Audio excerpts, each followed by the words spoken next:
Ya, Anda kembali di kabar khusus pidato kenegaraan Presiden Republik Indonesia. Pemirsa, kita lanjutkan Mas Burhan dan juga Prof Burhan dan juga Bang Margarito Kamis.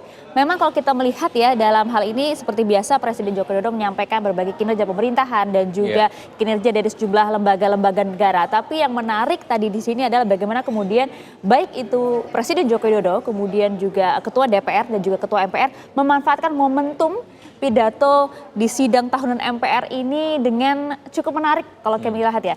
Ada ajang saling sindir di sana kalau saya bisa bilang gitu ya, di mana Bamsud juga sempat mengkritisi pemerintahan saat ini seperti soal impor yang tinggi, kemudian juga soal pangan, di mana kemudian juga Mbak Puan mengkritisi soal ada hukum, demokrasi dan juga berbagai sampai etika politik pun juga dikritik oleh Mbak Puan di sana. Anda melihatnya seperti apa? Catatan Anda, Mas Burhan? Iya, memang ini pidato perpisahan bukan hanya dari Presiden Jokowi, tetapi juga perpisahan buat Bamsud sebagai Ketua MPR dan satu lagi adalah Mbak Puan sebagai Ketua DPR.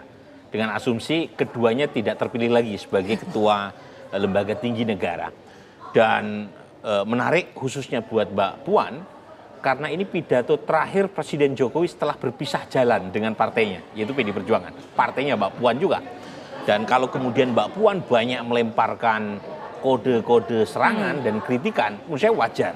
Dan sudah seharusnya, apalagi sebagai Ketua DPR, yang secara konstitusional memang seharusnya sebagai checks and balance. Ya, ruang yang tepat tadi ya. Jadi tepat, bukan hanya mewakili kepentingan partainya, tetapi institusi DPR juga harus memberikan fungsi kontrol kan terhadap apa yang selama ini dilakukan oleh pemerintahan Jokowi.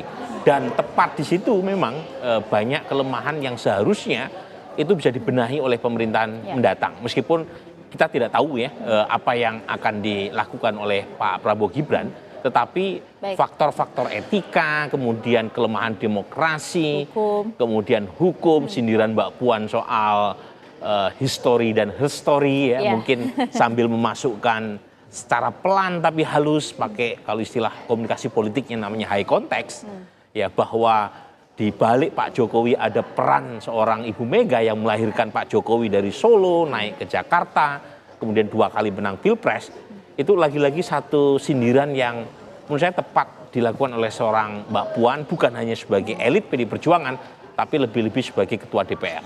Dan kita tadi saya juga termasuk yang mengapresiasi ya, permintaan maaf Presiden Jokowi. Dalam pidato 16 halaman yang saya baca, itu tidak ada highlight terkait dengan isu terutama demokrasi ya. Soal hukum dia highlight, tetapi lagi-lagi dikaitkan dengan omnibus law, soal kekerasan seksual terhadap perempuan dan seterusnya. Tetapi kelemahan mengenai penurunan indeks demokrasi kita, kemudian law enforcement memang tidak di-highlight. Saya tahu karena itu bagian dari titik lemah, ya. Tetapi setidaknya beliau mengakui tidak ada yang sempurna selama 10 tahun menjabat, dan karenanya dia dengan tulus meminta maaf ya kepada seluruh masyarakat, dan itu positif ya, buat kita. Buat kebangsaan kita, bahwa tidak ada yang sempurna, dan karenanya seorang presiden sekalipun harus dengan tulus meminta kerendahan hati maaf dari warganya. Oke, catatan Anda, Bang Margarito. Nomor satu ya, Mbak Puan oke gitu ya, kritik-kritik itu tadi itu oke gitu ya, sayangnya datang terlambat. Kritik itu datang kelewat terlambat, 5 tahun ini kemana aja gitu. Coba kalau kritik itu sudah tersaji di meja politik dan negara kita ini dari waktu ke waktu selama pemerintah kemarin, maka kita akan memperoleh tatanan yang berbeda. Itu satu untuk Ketua DPR ya. Ketua MPR saya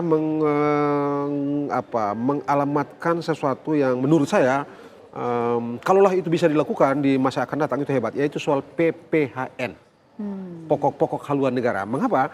Saya termasuk orang yang menghendaki pokok-pokok haluan negara itu segera ada. Oleh karena apa?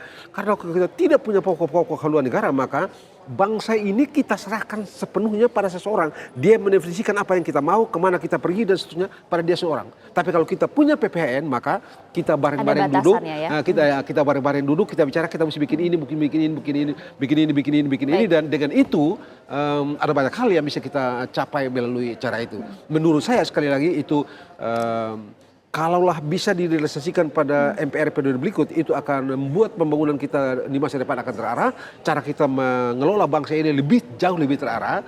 Nah, di bidang hukum kita mau apa, di bidang ekonomi kita mau apa, bagaimana penghargaan kita terhadap hak dan martabat manusia dan seterusnya, itu akan jauh lebih terkelola, jauh lebih teridentifikasi dibanding dengan kita menyerahkan sendiri pada seseorang untuk mendefinisikannya. Baik. Sejauh ini, itu kelemahan presidensial adalah kita menyerahkan seluruh soal kita kepada presiden mendefinisikannya. Seharusnya di waktu yang tepat ya sebelum kemudian masa peralihan itu ya. Terima kasih banyak Bang Margarito Kamis atas waktunya. Terima kasih banyak Prof. Burhan sudah bergabung bersama kami. Pemirsa, kami akhiri pidato kenegaraan Presiden Republik Indonesia hari ini.